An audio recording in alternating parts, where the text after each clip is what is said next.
எல்லாருக்கும் வணக்கம். Welcome to ருசியோ ருசி. இன்றைக்கி நம்ம ருசியோ ருசி சேனலில் பார்க்க போகிறது பாவங்களை போக்கக்கூடிய அற்புதமான பரணி தீப திருநாள் அன்னைக்கு நம்ம மறந்தும் செய்யக்கூடாத ஒரு சில தவறுகள் என்ன அப்படிங்கிறதுக்கு உண்டான தகவல்களை பற்றி தான் நம்ம இன்றைக்கி இந்த பதிவின் மூலயமா தெரிஞ்சுக்க போகிறோம். நிறைய பேருக்கு பரணி தீபம் எப்படி ஏற்றணும், ஏன் ஏற்றணும் அப்படிங்கிறதுக்கு உண்டான விஷயம் தெரிஞ்சிருக்கும். அப்படி நம்ம ஏற்றி வைக்கக்கூடிய தீபமானது நம்ம அறிந்தும் அறியாமலும் செய்த பாவங்களை போக்கணும் அப்படின்னு சொல்லும் பொழுது கட்டாயமாக இந்த புண்ணிய திருநாள் அன்னைக்கு ஒரு சில தவறுகள் செய்யாமல் இருப்பது அப்படிங்கிறது மட்டும்தான் நமக்கு நன்மைகளை பெற்றுத்தரும் அப்படிங்கிறத நினைவில் வைத்துக்கொண்டு பதிவை முழுமையாக பார்த்தீங்க அப்படின்னு சொன்னால் மட்டும்தான் நான் சொல்லக்கூடிய எந்த ஒரு சின்ன தகவலையுமே நீங்கள் மிஸ் பண்ணாமல் தெரிஞ்சுக்க முடியும். இப்போ நம்ம ஸ்டார்ட் பண்ணிடலாம்.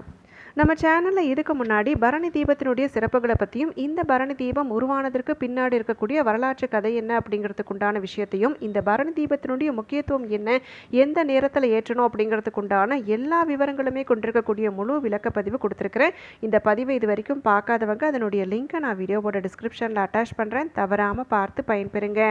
பாவங்களை போக்கி நம்ம தெரிந்தோ தெரியாமலோ செய்த பாவங்கள் அனைத்துமே தீரணும் அப்படின்னு சொல்லும் பொழுது இந்த கார்த்திகை மாதத்தில் வரக்கூடிய பரணி நட்சத்திர நாளன்னைக்கு மாலை நேரத்தில் நம்ம வீடுகளில் விளக்கேற்றி வழிபாடு மேற்கொண்டாலே நம்ம அறிந்தும் அறியாமலும் செய்த பாவங்கள் அனைத்துமே தீரும் அப்படின்னு சொல்லி முன்னோர்கள் சொல்லி வச்சிருக்கிறாங்க. மனதால் கூட ஒருத்தவங்களுக்கு பாவம் செய்யக்கூடாது, பிறருக்கு தீங்கு செய்யக்கூடிய அந்த நினைப்பு கூட நம்ம மனசில் எழக்கூடாது அப்படின்னு சொல்லிட்டு சின்ன வயது முதலாகவே நம்ம குழந்தைகளுக்கும் இல்லை நமக்கும் பார்த்தீங்க அப்படின்னாக்கா பெரியவங்க சொல்லி சொல்லி வளர்த்துருப்பாங்க. ஆனால் இப்போ இருக்கக்கூடிய காலகட்டத்தில் எல்லாருக்குமே பார்த்தீங்கன்னாக்கா மனதில் பொறாமை அப்படிங்கிறது இருக்க தான் செய்யுது. ஒரு அடி எடுத்து வைக்கும் பொழுது ஒருவர் ரொம்ப கஷ்டப்பட்டு முன்னேறணும் அப்படின்னு சொல்லி ஒரு அடியை எடுத்து வைக்கும் பொழுது அந்த கஷ்டம் அப்படிங்கிறது அடுத்தவர்களுடைய பார்வையில் தெரியாமல் இப்போ இருக்கக்கூடிய காலகட்டத்தில் பொறாமை அப்படிங்கிற எண்ணம் மட்டும்தான் மேலோங்குது. அப்படி அந்த எண்ணங்களை நமக்கு சீராக்கணும், எல்லா விதமான கெட்ட எண்ணங்களும் நமக்குள்ளே இருந்து மட்டுப்படணும் அப்படின்னு சொல்லும் பொழுதும் நேர்மறை எண்ணங்களும் நேர்மறை ஆற்றலும் அதிகரிக்கணும் அப்படின்னு சொன்னாலே இந்த பரணி தீப திருநாளன்னைக்கு ஏற்றி வைக்கக்கூடிய தீபத்திலிருந்து எழக்கூடிய ஜோதியானது கண்டிப்பாக எல்லா விதமான கெட்டவைகளையும் விலக்கி நமக்கு நன்மையை பெற்றுத்தரும். சரி, இப்படிப்பட்ட இந்த அற்புதமான திருநாளன்னைக்கு நம்ம செய்யக்கூடாத ஒரு சில தவறுகள் என்ன அப்படிங்கிறத வரிசைப்படுத்தி பார்த்துக்கலாம். முதல் முக்கியமான விஷயம், இந்த பரணி தீப திருநாளன்னைக்கு 5 தீபங்களை ஏற்றி வைக்கணும், ஒரே பூஜைக்கு உண்டான தட்டுக்கு மேலே ஏற்றி வைக்கணும் அப்படிங்கிறத நான் குறிப்பிட்டு சொல்லியிருப்பேன். அப்படி அந்த விதத்தில் நம்ம வீடுகளில் தீபம் ஏற்றி வைக்கும் பொழுது கண்டிப்பாக நம்ம பூஜைகளுக்காக பயன்படுத்தக்கூடிய தட்டை மட்டுமே பயன்படுத்தணும். எக்காரணம் கொண்டும் சமையலறையில் பயன்படுத்தக்கூடிய தட்டுக்களை வைத்து தீபம் ஏற்றுவது அப்படிங்கிறத செய்யாதீங்க. ஒருவேளை பூஜைகளுக்காக நீங்கள் தனியாக தட்டு ஒதுக்குனது இல்லை அப்படின்னு சொல்லும் பொழுது வாழை இலை இருக்குது அப்படின்னு சொன்னாக்கா நீங்கள் வாழை இலை எடுத்துட்டு நல்லா சுத்தமான நீரில் கழுவுனதுக்கு அப்புறமா அதற்கு மேலே நீங்கள் தீபம் ஏற்றி வைப்பது அப்படிங்கிறத செய்யணும். எக்காரணம் கொண்டும் தரையோடு தரையாமல் வைக்கக்கூடாது. அதே நேரத்தில் சமையலறையில் பயன்படுத்தக்கூடிய தட்டுக்களுக்கு மேலே தீபம் ஏற்றி வைப்பது அப்படிங்கிறத செய்யாதீங்க. இப்போ பூஜைக்கு உண்டான தட்டு அப்படின்னு சொல்லும் பொழுது அது பெரிய மண் அகல் தட்டாகவும் இருக்கலாம், பித்தளை தட்டாகவும் இருக்கலாம், வெள்ளி தட்டாகவும் இருக்கலாம். ஆனால் கண்டிப்பாக எவர் சில்வர், அதுவும் சமையலறையில் பயன்படுத்தக்கூடிய தட்டுக்கள் மட்டும் இருக்கவே கூடாது. இதை நினைவில் வைத்துக் கொள்ளுங்க. அடுத்ததாக இரண்டாவது முக்கியமான விஷயம், நம்ம வீட்டில் கண்டிப்பாக இந்த பரணி தீப திருநாளன்னைக்கு பூஜை அறையில் விளக்கேற்றி வைப்பது அப்படிங்கிறத கட்டாயம் செய்வோம். இது கூடவே கண்டிப்பாக நம்ம வீட்டினுடைய நிலைவாசல் பகுதியிலையும் விளக்கேற்றணும். இப்போ நிறைய பேருக்கு திருக்கார்த்திகைக்கு முந்தின நாள் பார்த்தீங்க அப்படின்னாக்கா வீடு முழுக்கவே தீபம் ஏற்றக்கூடிய வழக்கம் இருக்கும். ஏன்னா பண்டைய காலங்களில் பார்த்தீங்கன்னா 5 நாள் கொண்டாட்டமாக இருந்தது. இப்போ காலங்கள் செல்ல செல்ல நம்மளுடைய நாகரிக வாழ்க்கைக்கு ஏற்றாற் போல 3 நாள் கொண்டாட்டங்கள் ஒரு சிலர் செய்கிறாங்க. ஒரு சிலருக்கு வேலை மிகுதியின் காரணமாக திருக்கார்த்திகை தீப திருநாளின் பொழுது மட்டுமே விளக்கேற்றக்கூடிய வழக்கமும் இருக்கும். எது எப்படி இருந்தாலும் சரி, பரணி தீப வழிபாடு நீங்கள் மேற்கொள்ள போகிறீங்க அப்படின்னு சொன்னாலே கண்டிப்பாக வீட்டினுடைய வாசல் பகுதியில் தொடங்கி வீடு முழுக்கவே நீங்கள் 27 இடங்கள் நான் குறிப்பிட்ட ஒரு பதிவில் சொல்லியிருக்கேன் இல்லைங்களா, அந்த 27 இடங்களில் வைப்பது அப்படின்னாலும் செய்துக்கலாம். இல்லை வாசல் பகுதியிலேயாவது கண்டிப்பாக விளக்கேற்றி வைத்து பூஜை அறையில் விளக்கேற்றுவது அப்படிங்கிறத செய்யணும். பரணி தீபத்தையும் ஏற்றுவது அப்படிங்கிறத செய்துக்கோங்க. இது கண்டிப்பாக நீங்கள் பின்பற்ற வேண்டிய ஒன்று. அடுத்ததாக மூன்றாவது முக்கியமான தவறு, எக்காரணம் கொண்டும் இன்றைய தினம் அதாவது அந்த பரணி தீப திருநாளின் பொழுது அசைவம் சாப்பிட்டு விட்டு நீங்கள் தீபம் ஏற்றலாமா அப்படிங்கிற கேள்வியை கேட்கவே கேட்காதீங்க. கண்டிப்பாக நம்ம செய்யவே கூடாது.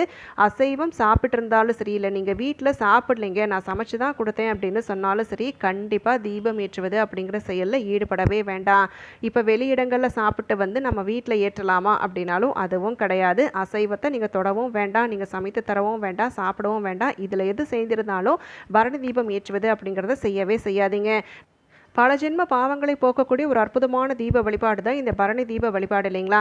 அப்படி அந்த நாளன்னைக்கு நம்ம உடல் அளவில் பார்த்தீங்க அப்படின்னு சொன்னாக்க ரொம்ப எளிமையான உணவுகளை சீக்கிரமே நமக்கு செரிமானம் ஆகக்கூடிய உணவுகளை எடுத்துக்கிட்டு சிந்தனை முழுவதுமே இறை வழிபாடுகளை செலுத்தக்கூடிய விதத்தில் மனதை வைத்திருந்தால் மட்டும்தான் நம்ம மேற்கொள்ளக்கூடிய பூஜைக்குண்டான முழு பலனும் கிடைக்கும். அதனால எக்காரணம் கொண்டும் இந்த ஒரு தவறை செய்ய வேண்டாம்.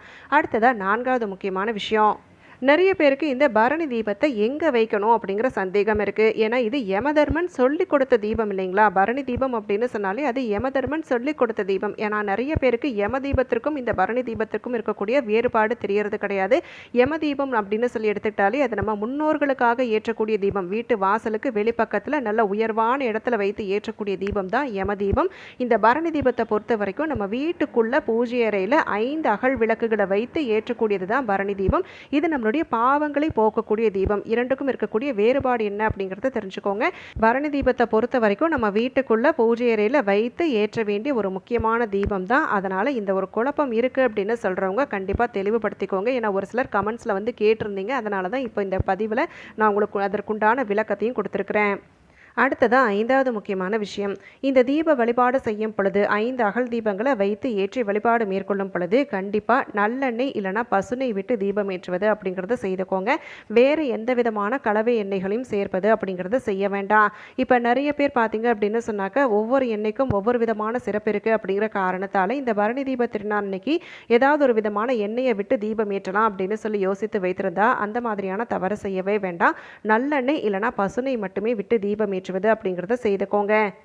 அதே போல் இந்த தீபத்தை ஏற்றி வைக்கும் பொழுது கட்டாயம் நெய்வேத்தியம் படைப்பது அப்படிங்கிறதையும் செய்யணும். நிறைய பேர் திருக்கார்த்திகை தீப திருநாளின் பொழுது நெய்வேத்தியங்கள் செய்து வைப்பது அப்படிங்கிறது செய்வோம். இதை காட்டிலும் நம்ம பரணி தீப திருநாளனைக்கும் நெய்வேத்தியங்கள் செய்து வைப்பது அப்படிங்கிறது ரொம்ப ரொம்ப சிறப்பு. அதுவும் இதுவும் நமக்கு வியாழக்கிழமையோடு சேர்ந்து வரக்கூடிய பரணி தீப திருநாள் இல்லைங்களா? அதனால் கட்டாயம் வெல்லம் சேர்க்கப்பட்ட ஏதாவது ஒரு இனிப்பு வகையை வந்து நீங்கள் வைத்து வணங்குவது அப்படிங்கிறத உறுதிப்படுத்திக்கோங்க. நீங்கள் சாதாரணமாக நீங்கள் செய்யக்கூடிய வழிபாடுகளை காட்டிலும் அதிசக்தி வாய்ந்த பலன்களை தரக்கூடிய இந்த பரணி தீப திருநாள் அன்னைக்கு கட்டாயம் இனிப்பு சார்ந்த ஏதாவது ஒரு பொருளை நைவேத்தியமாக வைத்து வணங்குவது அப்படிங்கிறது நமக்கு பலவிதமான நன்மைகளை தரும் அப்படிங்கிறத நினைவில் வைத்துக்கொண்டு செயல்படுங்க. இப்போ நம்ம இந்த பதிவின் மூலயமா பாவங்கள் அனைத்தையுமே விலக்கி புண்ணியங்களை பெற்றுத்தரக்கூடிய அற்புதமான இந்த பரணி தீப திருநாள் அன்னைக்கு நம்ம மறந்தும் செய்யக்கூடாத ஒரு சில தவறுகள் என்ன அப்படிங்கிறத பார்த்துக்கிட்டோம். நான் ஒரு சில குறிப்பிட்ட முக்கியமான தவறுகளை சொல்லியிருக்கிறேன். இதை நினைவில் வைத்துக்கொள்ளுங்க. இதை தாண்டி உங்களுக்கும் மேலெழக்கூடிய சிந்தனைகள் இதெல்லாம் செய்யக்கூடாது அப்படின்னு சொல்லி ஒரு சில விஷயங்கள் உங்களுக்கும் மனசில் எழும் பார்த்தீங்களா? அதையும் நினைவில் வைத்துக்கொண்டு இந்த பாவங்களை போக்கி புண்ணியங்களை பெற்றுத்தரக்கூடிய பரணி தீப திருநாள் அன்னைக்கு மனதார வேண்டி வழிபாடு மேற்கொள்வோம். எல்லா விதமான நன்மைகளையும் பெறுவோம்.